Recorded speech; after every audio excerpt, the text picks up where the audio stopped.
Welcome to Nasdaq TradeTalks. I'm your host, Jill Malandrino, global markets reporter at Nasdaq. We're coming to you live from Mainnet 2024 by Masari, and joining me for this segment, we have Konstantin Richter. He's the CEO of Blockdaemon. We're here to discuss the bipartisan case for crypto. It is great to have you on the show again. Welcome back to TradeTalks. It's so interesting, Konstantin, last year you would not have thought crypto would be a single issue vote, right, coming into the US national election, but it actually has become a bipartisan issue. Tell us more about that. Yeah, I mean, how times have changed, right? Yeah. I think one of the important things that we now see is that crypto actually gets the relevant spot it should have in this election, which is as a bipartisan issue. I always try to make the case and remind people of why we're so excited about crypto, because it's really a utilitarian tool that ensures that everyone gets counted, everybody has an identity and a right to ownership. And so it's something that inherently transcends any political party. So I'm very happy to see that on both sides of the aisle there's now more support to provide clear regulation. What do they agree on?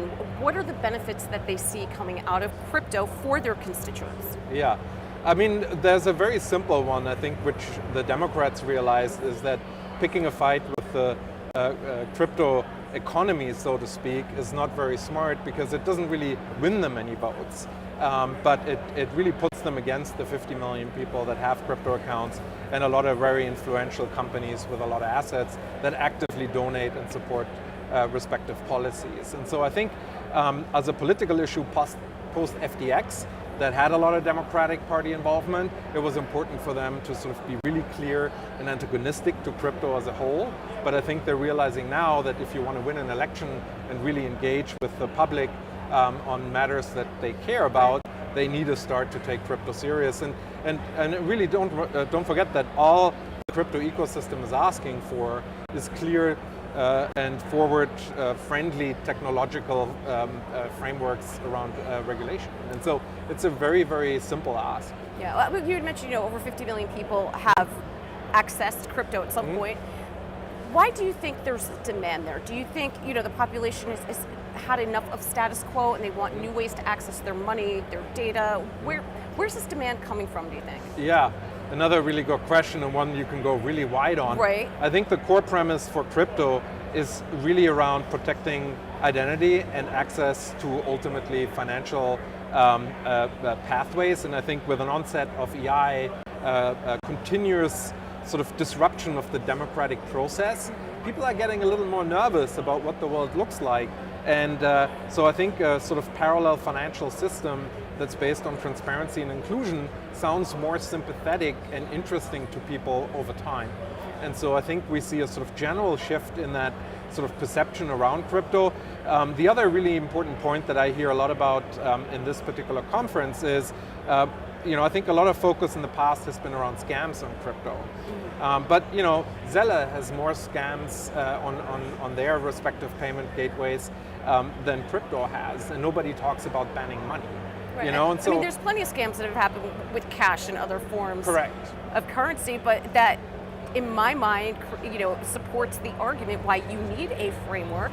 Correct. So that, especially around this technology where the transparency exists. Exactly, right? And that's exactly right. And so I think we as an industry have a job to really remind people what crypto is about.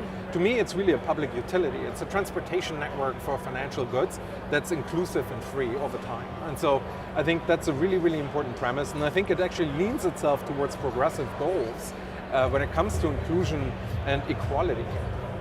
Well, if you think about it, there are billions of people around the world who do use digital assets to grow local economies. That's how they transact. That's how they protect themselves from local currency inflation.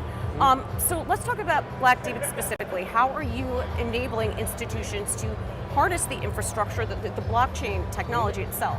Sure. We're really a gateway for institutions to Web3, and so we have a set of tools that range from classic technical infrastructure in crypto, we call that node management, as well as wallet infrastructure that allows you to store physical tokens. And so our customers are like JP Morgan, Goldman Sachs, Microsoft, Revolut, any institution that wants to touch digital assets needs to put them somewhere. So we give them the software to physically secure their respective digital assets, and then we give them the gateways and pathways to transact and send assets around. And we do that in a compliant manner. We do that with infrastructure that's heavily secured and really up to par to what these classic fintech institutions need around regulation and compliance on the technological Well, which is side. interesting because you would think, the traditional banks like JP Morgan you had said, but you also mentioned Microsoft as well. Right, so it's not just, a pure play for financial institutions. Right. Correct, yeah, no, it transcends anyone.